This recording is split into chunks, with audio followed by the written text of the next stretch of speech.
Wabarakatuh. Perkenalkan, nama saya Raden Muhammad Fagi dengan NPM 0840211014 dalam mata kuliah Operasi Komputer.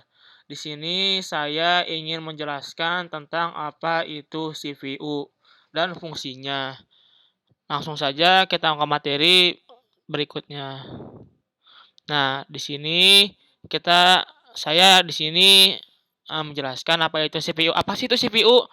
CPU adalah salah satu perangkat keras komputer yang bertugas untuk menerima serta menyelesaikan perintah ataupun data yang diterima dari perangkat lunak. Intinya, CPU menjadi pusat pengolahan data di komputer sehingga seringkali disebut dengan prosesor. Kecepatan kinerja dari sebuah perangkat komputer bisa dilihat dari kualitas yang dimilikinya. Jadi, CPU ini adalah perangkat keras eh, untuk menyelesaikan perintah ataupun data yang diterima perangkat lunak. Nah, semakin semakin cepat kinerja komputer, semakin CPU-nya itu harus bagus gitu, harus menunjang seperti itu. Lantas bagaimana fungsinya? Fungsi CPU yaitu untuk melakukan operasi aritmatika dan logika untuk data yang diambil dari memori. Sebenarnya data juga bisa diberikan lewat beberapa perangkat keras selain CPU. Namun pada dasarnya CPU hampir sama dengan kalkulator, tapi cara kerjanya CPU ini jauh lebih kompleks untuk menyelesaikan instruksi yang diberikan. Supaya bisa melakukan proses data, instruksi harus diberikan alamat memori. Instruksi yang harus diberikan ke alamat memori yang harus benar ketika disimpan ke dalam RAM. Nantinya CPU ini akan melakukan proses dengan mengakses data pada RAM dari alamat data yang dipilih. Berikut ini ada beberapa fungsi CPU. Yang pertama, mengelola dan memproses semua kalkulasi, operasi logika aritmatika, perintah dari data yang diambil melalui memori. Yang kedua, yaitu ada fungsi lain yang menjalankan sebuah program yang telah tersimpan di memori utama dengan menerjemahkan setiap instruksi yang diberikan. Kemudian dieksekusi sesuai alur pemberi perintah yang ada. Nah, di sini ada poin pertama, yaitu CPU ini sama kayak kalkulator, tapi CPU ini lebih kompleks hitung-hitungannya seperti itu. Lalu yang kedua, kalau mau ingin melakukan prosesan data, instruksi harus diberi alamat memori yang benar karena ketika disimpan pada RAM seperti itu. Nah, seperti itu. Langsung aja kita slide yang ketiga. Lalu apa gunanya untuk komputer? Yang pertama ada fungsi storing. Fungsi pertama yaitu fungsi storing, di mana fungsi ini menyimpan data dari CPU. Dengan begitu, seseorang yang akan memakai perangkat komputer bisa memerlukan perangkat untuk menyimpan data secara permanen. 2. Fungsi recording. Fungsi recording merupakan fungsi CPU dengan program yang bisa dijalankan menggunakan kode instruksi. Dengan begitu, bisa diterjemahkan oleh CB yang mengenalinya di kode biner.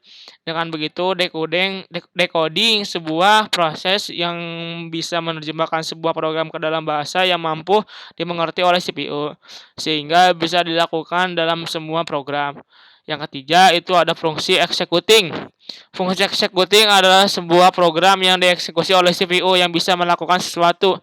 Hal ini membuat perhitungan bisa memakai komponen CPU, maka jika fungsi ini juga disebut sebagai ALU atau Arithmetic Logical Unit, di mana fungsi ini bertanggung jawab untuk sebuah proses komputasi logis pada komputer atau perangkat lainnya. Jadi itu sebagai perhitungan-perhitungan seperti itu. Lalu yang keempat ada fungsi fetching. Fungsi fetching merupakan istilah yang bisa dipakai dalam komputasi yang memanggil atau memanggil sebuah data. Hal ini membuat perangkat komputasi data bisa disimpan menggunakan alamat di hard disk CPU. Intinya, fungsi ini mirip dengan data dalam proses CPU yang diatur oleh alamat program yang dijalankan CPU dengan mengambil data dalam komponen. Seperti itu. Lalu apa saja komponen yang ada di dalam CPU? Yang pertama ada unit control. Unit control merupakan salah satu komponen CPU yang bertugas untuk mengatur perjalanan program. Tugas dari komponen ini yaitu mengambil instruksi dari memori utama dan menentukan jenis instruksi yang ada. Adapun pengolahan data yang dilakukan oleh komponen ini nantinya dibawa ke unit kendali ke memori utama untuk disimpan. Komponen ini akan melakukan pengaturan penuh terhadap komponen sehingga bisa disinkron sehingga bisa sinkron antar setiap komponen supaya bisa melakukan tugasnya dengan sempurna, seperti itu. Lalu yang kedua register. Register merupakan salah satu komponen yang ada pada CPU. Register sendiri sebagai alat penyimpanan yang mempunyai ukuran kecil akan tetapi kecepatan aksesnya cukup tinggi. Tugas dari register yaitu untuk menyimpan menyimpan sebuah data atau instruksi yang sedang disimpan proses. Memori ini mempunyai sifat sementara, dengan begitu hanya bisa menyimpan data sedang diolah atau data yang dapat dipakai proses selanjutnya. Lalu yang ketiga, aritmatika logic unit atau disebut dengan ALU. Komponen selanjutnya yang ditanamkan CPU adalah aritmatika logic unit, di mana tugas dari komponen ini yaitu melakukan operasi aritmatika sehingga operasi logika yang dilakukan berdasarkan instruksi yang ada.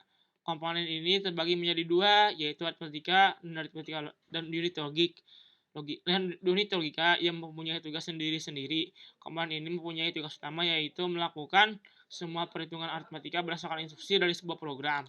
Nah, seperti itu. Nah, sampai di sini saja pemaparan materi dari saya. Kurang lebihnya mohon maaf. Sekian, terima kasih, sampai jumpa.